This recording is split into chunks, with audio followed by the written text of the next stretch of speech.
So basically what that new shit does is fire some questionable gooey substance on the wall that you can grab. What the fuck good is that?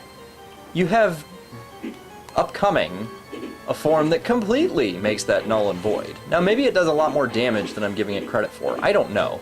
But I never got the same type of use out of it that I got out of the Crusher. The Pond Scum ability. There's no comparison. So I'm not exactly sure, and I've gotten every item in the game, I'm not really sure what that thing was supposed to accomplish. I mean, up until now, everything has been in some regard useful, even if it's been a one-shot wonder type of deal. And in general, everything continues to be useful. So, what the fuck?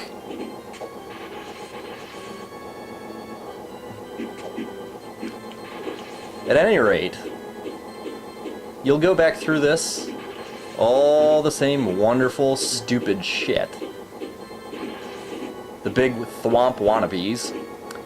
Back to this, and this is so much easier after this level, not that you ever have to come back.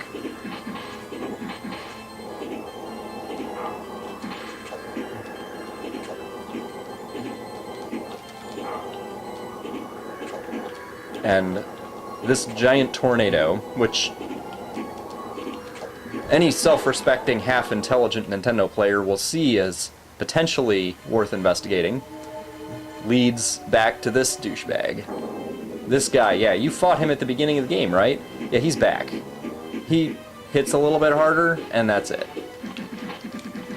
And the only reason I got hit by him was because of the #1 killer of people in Super Nintendo games.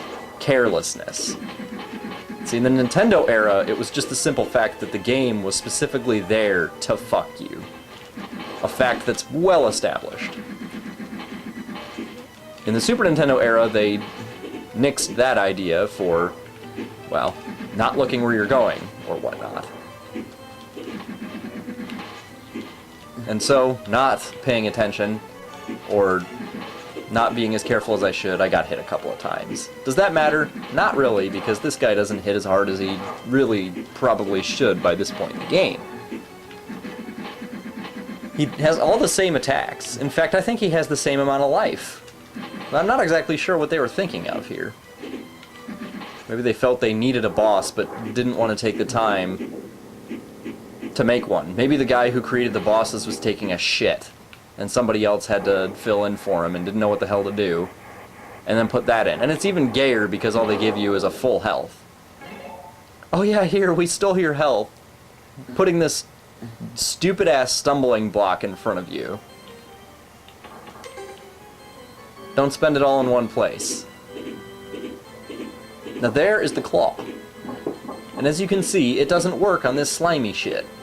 On this Norfair-looking brain matter. It can't even hit a ground-based thing. A pot. So, you know, the one area where it looks like it might have been useful, it's not. So why in God's name did they put it in? They could have substituted it for something more powerful, more useful, I don't know. Anything. But don't dwell on it too much.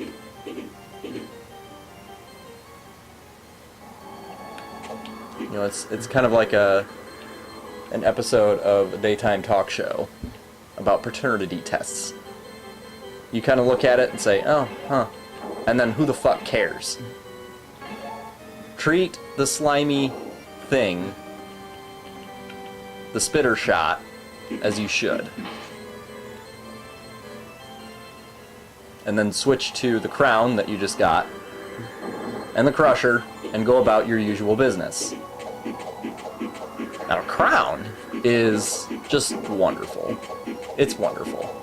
Especially when you're getting towards the end of the game and you need healing items that have a little more oomph. Like ginseng. The crown is basically the money version of the skull. So instead of getting a whole lot of life, you get a whole lot of money. And they mean it. When you go to town and you break windows, you make a fuck ton of money. You couldn't make that much money if you had a harem of prostitutes to sell out to the rest of this gay-ass world.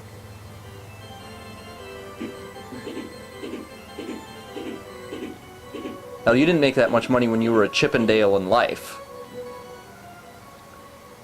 So the crown, unless... Well, I wouldn't say the crown should be your bread and butter. I mean, it's not that good to have that much money. But certainly, if you need to restock, switch it on if you're not hurting. And then you run into your buddy, the dude who went through the Spaceballs teleporter and got reversed. And treat him as you did when you first fought him. He's basically a faster version of that harpy bastard you fought at the start of this tower. That's it. Now, he can hit harder, I do believe, but that shouldn't be an issue. You just lure him to where you want to be, unload your pond scum in his face, and that'll probably be done with it. He's really... For the dude that's supposed to take you out, he's very disappointing.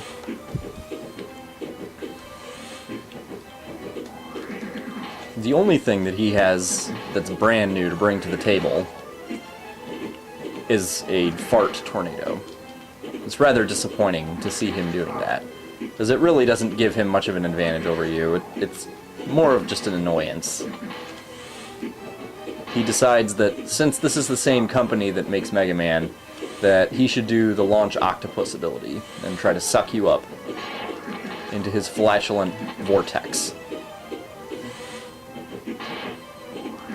And here it is. So, get into it. You can't get away from it at the start. Unload on him.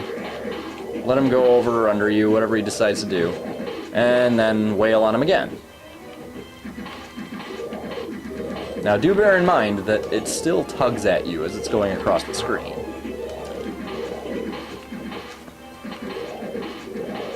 Eventually, that move won't even be an issue for you.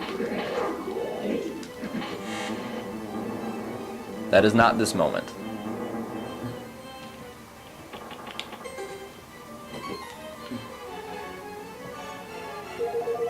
All in all, the only difficulty with this guy is the simple fact that because he's a mid-tier boss, he takes so long to kill. Much longer than he really deserves.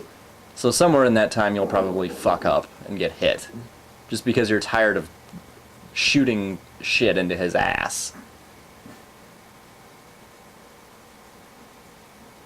Let him bullshit at you and then take the important part of this area.